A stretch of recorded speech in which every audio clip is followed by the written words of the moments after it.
If you can get these 6 things right, there is no way you won't end up more successful, more productive, and most importantly, living a healthy life full of positive emotions and relationships. I'm going to take everything I've learned over my 2-year productivity and peak performance journey and condense it into one 6-step framework that I would follow if I was starting from scratch. Step 1 is to create clarity. There's a few common productivity themes that everyone seems to gravitate towards. We all want to know how to be more disciplined and motivated, the best way to plan our days and weeks, and how to eliminate distractions and stop procrastination. Almost everyone skips over the first step, the most important step. Clarity. We could work all day, have the best focus, and master all the time management techniques. But if we're going in the wrong direction, then we will never be productive. When I first started uni, I had no idea what I wanted to do.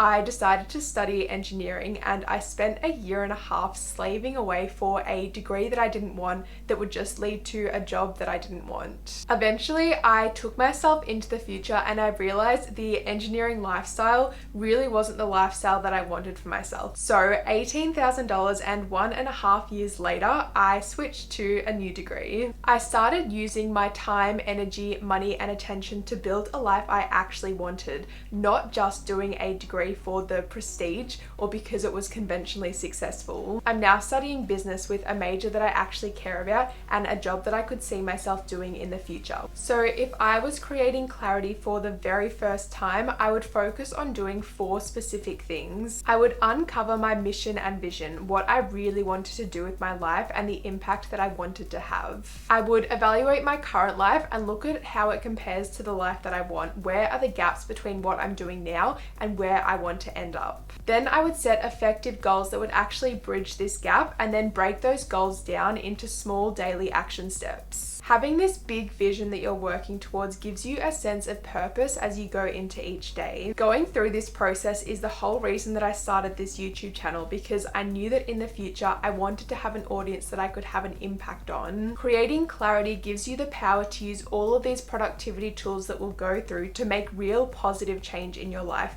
not just to be more productive. Now we're clear on where we want to go and how we're going to get there, we have to sort our current lives out enough so that we can actually take those steps. This is where building life systems comes in. Now we can split our lives into 2 different buckets. Bucket 1 is our maintenance bucket, and this is where most of our time and energy is spent. Working so we can pay our bills, cooking so we can eat, doing the washing so we can wear clean clothes, and working out every day so we can stay healthy. All of these tasks are things that just maintain our lives as they are right now. The second bucket is growth, and this is what makes us feel like we're moving forwards in our lives. Reading to gain more knowledge, starting that hobby to experience more joy, taking that course to increase our earning potential, or working on our side hustle to create the freedom that we desire. These are all things that we do now to create a better life for our future selves. Here's the issue. For most of us, the maintenance bucket takes up so much of our time and energy that we just don't have any chance to get to the growth bucket. We don't fail at our goals because we're undisciplined or lazy. We're just so busy getting through each day that it feels like we have no choice but to focus on the maintenance bucket. All of our goals and intentions just keep getting pushed to the do later pile, which never ends up getting done. This is the struggle that I faced for so long. I wanted to do things for my future self. I knew that I had to work now for future gain, but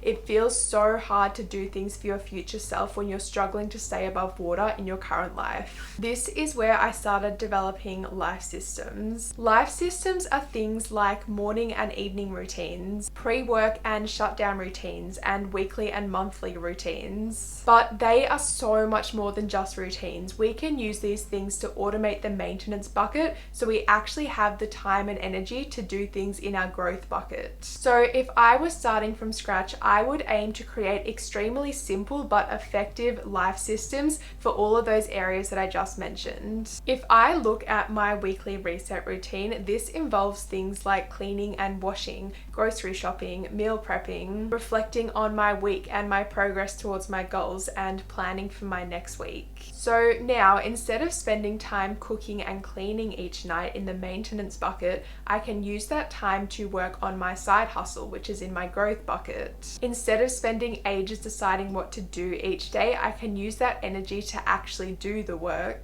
But I think the best thing about life systems is that they make everything feel so much simpler. Instead of feeling like you have a million little tiny habits to do every day or every morning, like exercising, taking vitamins, having a cold shower, meditating, you can group them all into one single routine that just chunks everything together and makes you feel like you have less on your plate. This has freed up so much time and energy for my growth bucket, so I know that now I actually have the chance to make progress towards my goals each day. So we have our direction, we freed up some time and energy to actually head in that direction. Next, we want to eliminate some of the overhead stress by organizing our lives. We consume so much information every day. We have so many tasks and deadlines and appointments to stay on top of. But most of us have no way of managing this, so we end up keeping everything in our heads. This makes us forget things. It makes us feel like if we switch off for just 1 minute, then everything will fall apart.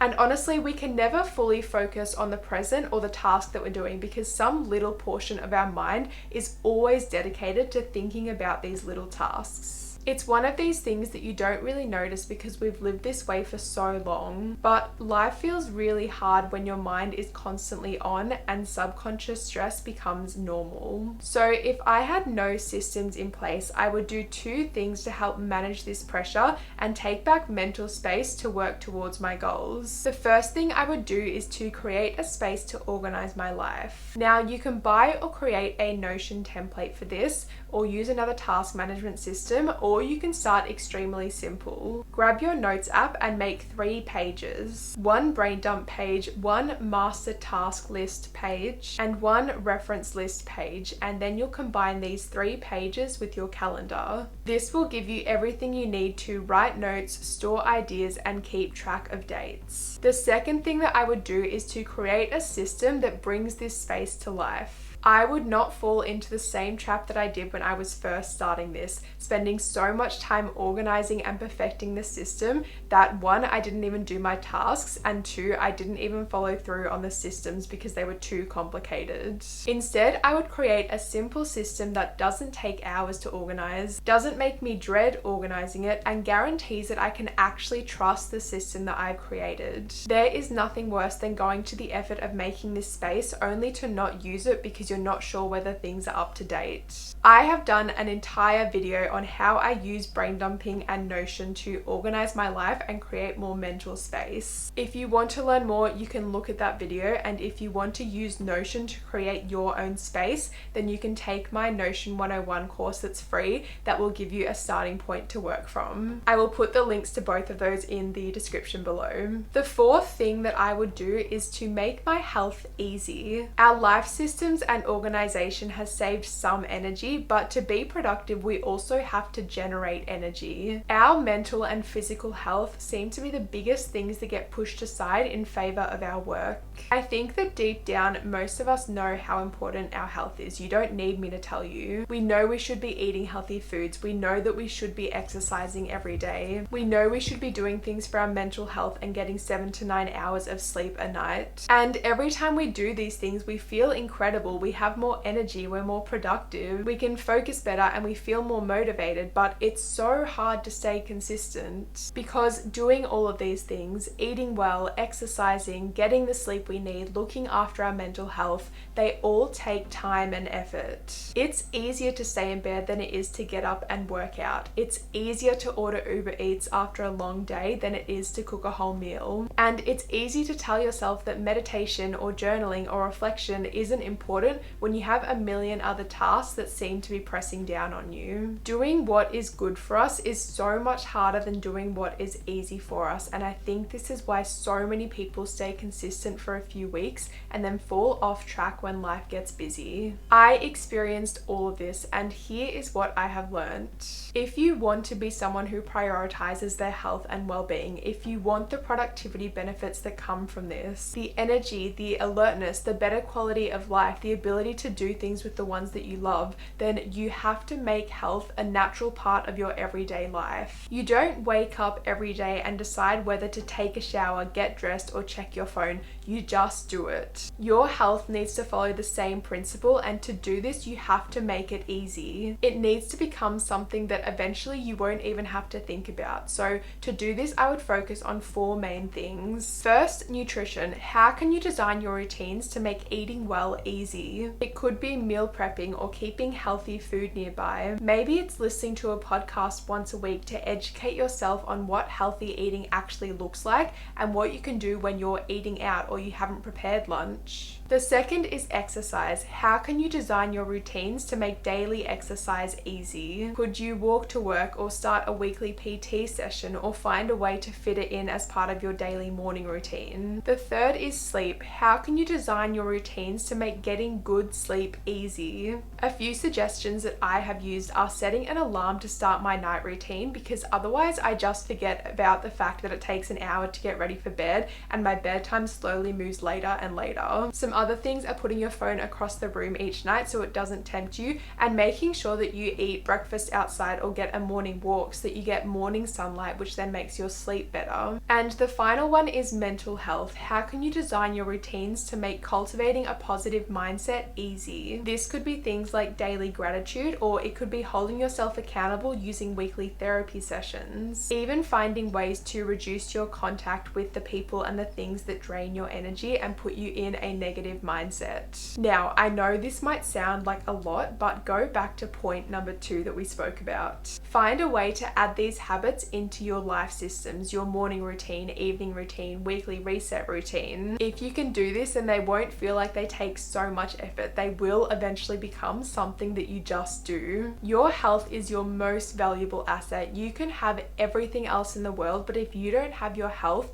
then in the end you have nothing. It's not just important for your performance and productivity, it really is essential to live a long, happy and fulfilling life. Step number 5 is to find your peak performance time. By this point, you will have a clear path to create your ideal life systems that create more time and energy for this growth, life organization for mental clarity and less subconscious stress, and an easy way to generate more energy in your everyday life. We have the path, we have the time, we have the mental clarity, and we have the energy. Now we have to actually do the work. So the next step is finding a way to make doing the work easier and more effective. I swear there is nothing worse than setting aside the time to get something done only to sit there 2 hours later having done absolutely nothing. Because when this happens, we can't blame our lack of time anymore. It's just our distraction, procrastination, and our brains refusing to cooperate. There are a million different strategies that we could use to improve our focus, and I was sitting down trying to work out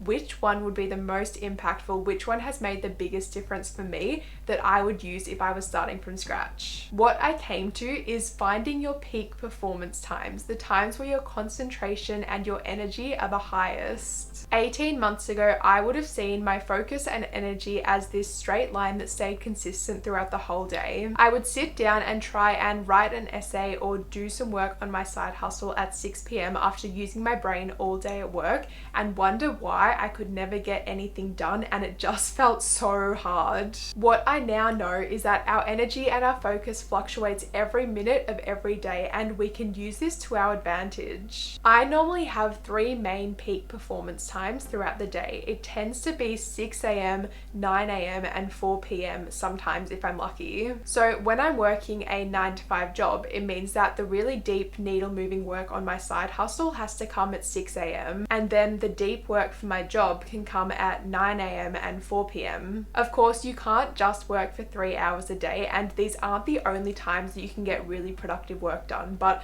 what I have found is that it just makes it a lot easier. And honestly, if you can find 60 minutes 2 to 3 times a day at your peak performance times, there is no way that you will not be living a completely different life 1 year or even 6 months from now. Achieving your goals takes a lot less time than you think when you actually give yourself the chance to fully focus. Step 6 is to set your boundaries. Now, there is one thing that we haven't addressed yet, and that is what to do about the endless requests that are getting thrown at us. We can perfectly plan our days, organize our lives, boost our energy, and work more productively, but none of that will help if we fill all our time and energy with everyone else's priorities. If you can relate, it's not your fault. It can be really hard to say no, especially if you've spent your whole life saying yes, not wanting to let other people down, wanting to help, and not wanting to be seen as rude. This is where setting boundaries becomes so helpful. You're basically setting rules or guidelines that help you to decide what to say yes or no to in advance. If you have a boundary that you stop work at 6 p.m. every night, then you won't automatically say yes every time your boss or your client asks you to work past 6 p.m. If you decide that it's appropriate to say yes, then you can, but you protect your time because your automatic answer is no. If you have a boundary that says that you only go out 2 nights each week, then you won't automatically say yes to every invitation. You'll avoid ending up at those events that you don't even want to be at and create more time and energy to do the things that you actually care about. This isn't about becoming selfish or saying no to everything that doesn't serve your goals. It's about changing your default. So instead of saying yes to everything and being constantly overloaded, you can actively choose what you want to add to your plate. You can pull things into your schedule instead of feeling like you have everything pushed onto you. So as an ex-people pleaser who used to have absolutely no boundaries and hated saying no, if I was starting from scratch, I would first work out the areas that I was overcommitting myself. I would then set boundaries for each of these areas to bring myself back in line with what I know is balanced for me. Third, and this is really, really important, I would challenge my beliefs around what it means to say no. I told myself for so long that I would set boundaries, but I could never stick to them because I thought subconsciously that it would make me a bad person if I declined something. If you want to be able to stick to your boundaries, then you have to start understanding that saying no does not make you rude. It does not make you a bad person. It just makes you someone who respects their own time and energy. Once I knew where I needed to set boundaries, I would slowly start bringing these into my life so that it didn't feel like I was having to do it all at once. Start with one this week and then next week introduce another, and just keep doing one each week until eventually you have a life that is within your boundaries and within your balance point. Setting boundaries is simply a way to honor your needs and limits and to communicate them clearly to others so that you can remain within them. If you don't choose them, then someone else will. I know that the self-development world can feel so overwhelming, and on top of a life that's already really busy, it can feel really hard to know where to start or what will actually be effective. But I promise you, it doesn't have to be as complicated as the world makes it out to be. These action steps will be a bit different for you depending on where you're at in your journey and what you really need most right now. So take what resonates and leave what doesn't, and as always, you don't have to do this all at once. This video will always be here to come back to when you're ready to take the next step. So step 1 is to create clarity. Take some time to get clear on your mission, your vision, your goals, and your action steps. Step 2 is to build life systems. Start one new life system that saves time from your maintenance bucket and creates more time and energy for your growth bucket. Step 3 is to organize your life. Create your own life organization space and start by working out how you can use it to create more mental clarity and reduce the stress in your life. Step 4 is to make your health easy. Choose one habit for each of the 4 categories that we went through and have a think about how you could make that habit a seamless part of your life, something that you just do. Step 5 is to find your peak performance times by becoming aware of when your energy and focus is the highest and prioritizing your deep work in these times. Step 6 is to set your boundaries. Find one area of your life where you feel like you're lacking the most control right now and implement one boundary for that area. A bonus one here is to reflect on your current beliefs around boundaries and whether that's actually true. Journaling is a great way to do this. Now, these 6 steps form the foundation of my peak performance project, which has just opened up in the past week. If you want support in implementing these, then I'll pop a link in the description below. I will see you in the next video.